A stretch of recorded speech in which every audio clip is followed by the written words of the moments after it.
કાંકરેજ તાલુકાના માનપુર ગામે કિસાન મોરચા દ્વારા નમો સંપર્ક મહાઅભિયાન શરૂ કરવામાં આવેલ। તેમાં ખેડૂતોને પ્રાકૃતિક ખેતી વિશે માહિતી આપવામાં આવી।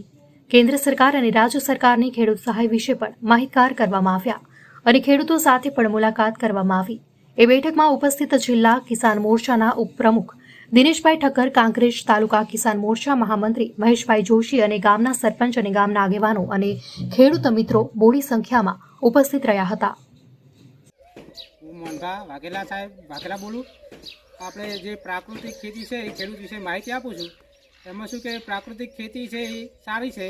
એમાં જો રાસાયણિક ખાતર નાખવાથી આપણને રોગચાળો થાય છે અને જે પ્રાકૃતિક ખેતી છે એ આપણને સારું રિઝલ્ટ મળે છે। ખર્ચ ઉત્પાદન પણ ઘટી જાય છે અને એનાથી આપણને ઘણો બધો ફાયદો થાય છે। એનાથી ઉત્પાદન વધે છે, જેથી કરીને આપણે એની આવક પણ વધી જાય છે અને ખર્ચ પણ ઘટી જાય છે। જેથી કરીને દરેક ખેડૂત મિત્રોને નમ્ર વિનંતી કે પ્રાકૃતિક ખેતી તરફ આપણે આગળ વધીએ અને તેનો લાભ લઈએ અને સરકારશ્રી તરફથી એનું પણ ખૂબ માર્ગદર્શન મળી રહે છે, સબસિડી મળે છે, એના ઘણા બધા ફાયદાઓ છે। સરકાર આપણને પ્રોત્સાહન પણ આપે છે, જેથી કરીને દરેક ખેડૂતને નમ્ર વિનંતી કે તેને આગળ વધીને એને લાભ લેવા જણાવું છું।